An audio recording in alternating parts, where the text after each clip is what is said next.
धार्मिक शास्त्रों में यमराज को मृत्यु के देवता माना जाता है। सृष्टि से भौतिक शरीर के नष्ट हो जाने के बाद व्यक्ति की आत्मा को यमराज के सामने उपस्थित होना पड़ता है, जहां व्यक्ति के कर्मों के आधार पर उनको स्वर्ग या नरक में भेजा जाता है। यमराज के सहयोगी चित्रगुप्त आत्माओं के कर्मों का हिसाब रखते हैं, लेकिन क्या आप जानते हैं जो खुद दूसरों के प्राण लेते हैं उनकी भी मृत्यु हो गई थी। और आज के इस वीडियो में हम आपको उनकी कुछ अनसुनी कहानी भी बताएंगे।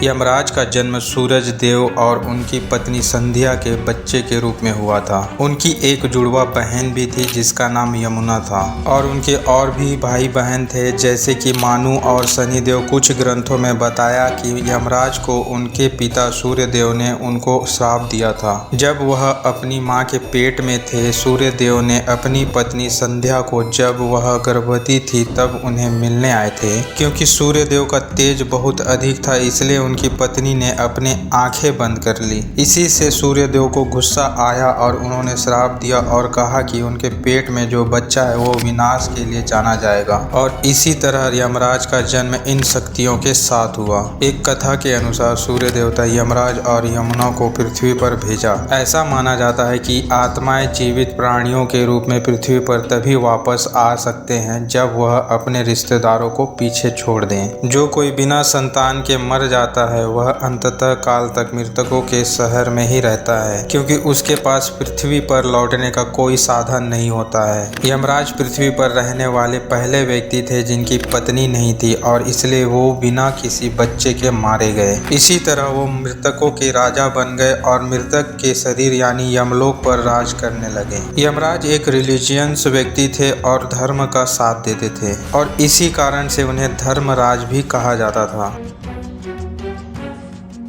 यमराज एक बहुत ही सुंदर देवता थे। उनके चेहरे का रंग और उनकी खूबसूरत शक्ल सबसे अलग थी। उनकी इतनी बड़ी चमक थी कि अप्सराएं भी उनकी तरफ आकर्षित होते थे। वह अपने रूप को इतना पसंद करते थे कि वो धरती के कर्तव्य को भूल गए। जब धरती के लोगों को इस बारे में पता चला तो खुशी से जीवन का आनंद लेने लगे, यह सोचकर कि वह अब हमेशा जिंदा रहेंगे। इसी से धरती पर भारी बोझ बढ़ने लगा और थककर धरती माँ ने विनाश के देवता शिव जी से मदद मांगी। तभी भगवान शिव ने यमराज को विनम्रता का पाठ पढ़ाने का निर्णय लिया। उन्होंने यमराज को कैलाश पर्वत पर बुलाया और कहा कि पास के तालाब से पानी लेकर आएं, क्योंकि महादेव शिव को प्यास लगी थी। जब वो तालाब पहुंचे तो पानी में अपने प्रतिबिंब को देखकर वो हैरान हो गए। उन्होंने देखा कि उनका रंग काला था और उनके बड़ी मूछें और तीखे आंख वाली व्यक्ति का प्रतिबिंब था। यमराज इतने चकित हो गए कि वह वहां से हिल नहीं पाए।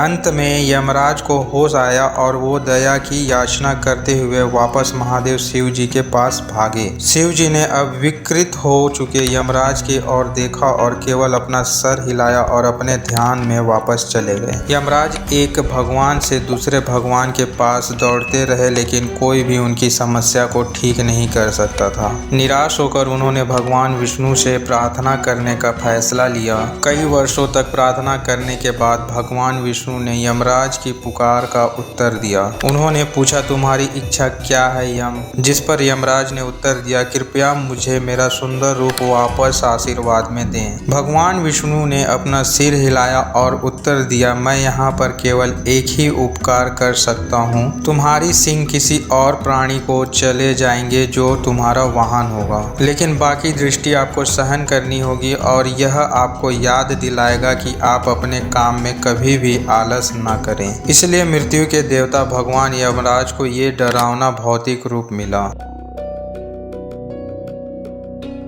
बहुत समय पहले एक श्वेत मुनि थी जो भगवान शिव के बहुत बड़े भक्त थे, और वो गोदावरी नदी के किनारे विराजमान थे। जब उनका आखिरी समय आया तो यमदेव ने उनकी आत्मा को लेने के लिए मृत्यु को उनके पास भेजा, लेकिन शिव मुनि ने अभी भी अपनी आत्मा को त्यागने का इरादा नहीं किया था। जब मृत्यु श्वेत मुनि के आश्रम पर पहुंची तब उन्होंने देखा कि आश्रम के बाहर भैरव बाबा रक्षा कर रहे थे। धर्म और जिम्मेदारी के कारण जैसे जैसे ही मृत्यु ने श्वेत मुनि की आत्मा को लेने का प्रयास किया तो भैरव बाबा ने मृत्यु को धक्का मार दिया और वह जमीन पर गिर पड़े और उनकी मृत्यु हो गई। यह देखकर यमराज बहुत क्रोधित हो गए और खुद भैरव बाबा को मृत्यु पास में बांध लिया। फिर श्वेत मुनि की आत्मा को लेने के लिए उन पर भी मृत्यु भोज डाला। फिर श्वेत मुनि ने अपने महादेव शिव जी को बुलाया और महादेव ने तुरंत अपने पुत्र कार्तिकेय को भेजा। कार्तिकेय के आगमन पर दोनों के बीच एक घमासान युद्ध हुआ।